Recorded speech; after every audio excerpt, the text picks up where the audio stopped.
This is National Native News. I'm Antonia Gonzalez.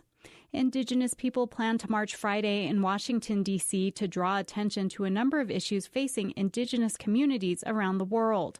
Violence, the environment, and sacred site protection are among areas of concern. Those who cannot travel to Washington are showing support from their home communities. Some are hosting local events, including students at Haskell Indian Nations University.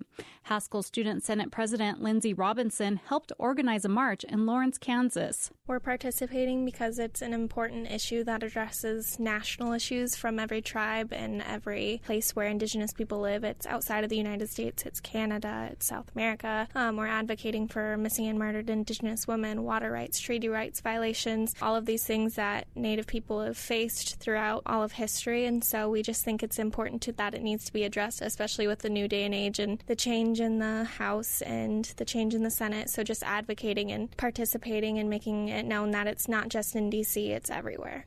Students plan to meet at noon on campus. The Indigenous Peoples March in D.C. begins at 8 a.m.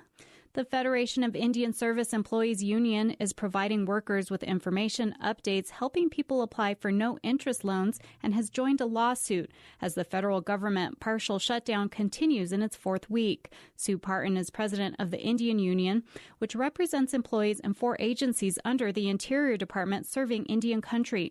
They represent about 7,000 people in 22 states. Parton says they're hearing from employees being impacted by the shutdown who are on furlough or on accepted status required to work. They are facing so much uncertainty, so much turmoil. The majority of them, I have to include myself in this group, generally live paycheck to paycheck.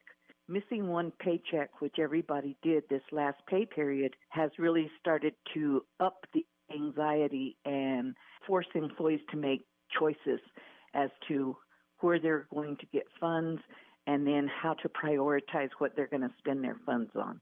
The Indian Union is in partnership with the American Federation of Teachers and the American Federation of Labor and Congress of Industrial Organizations.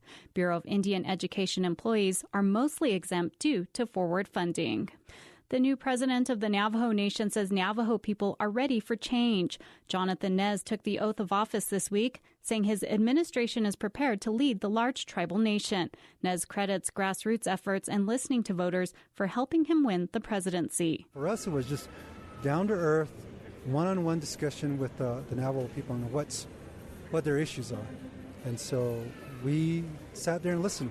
And sometimes it was hard to listen because our Navajo people are going through some hardships throughout the nation, but we do have the power to help ourselves, and I think we are going to rely on our teaching, our grassroots teaching, our way of life teaching to restore order here on the nation and to restore trust to our Navajo Nation government. The inauguration was held in Fort Defiance, Arizona for Nez, Vice President Myron Leiser, the Navajo Nation Council, and other elected Navajo officials. Leaders from North Dakota's 5 tribes are holding a flag ceremony Thursday afternoon in Bismarck to formally present Governor Doug Burgum tribal flags. The flags for display at the Capitol are a positive step in tribal-state relationship building, say supporters. The ceremony will include a Native honor guard, drum group, blessing, and cultural explanation of the flags. I'm Antonia Gonzalez.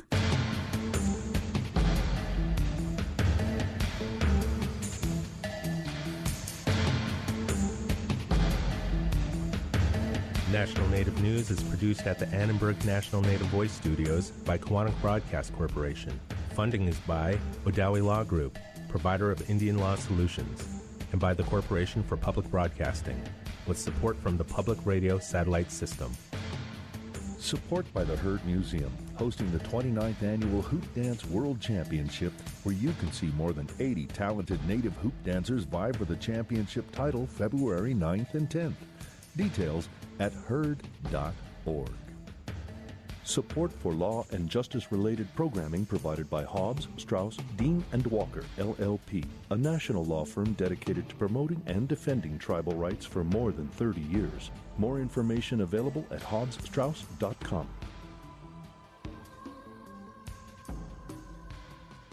Native Voice One, the Native American Radio Network.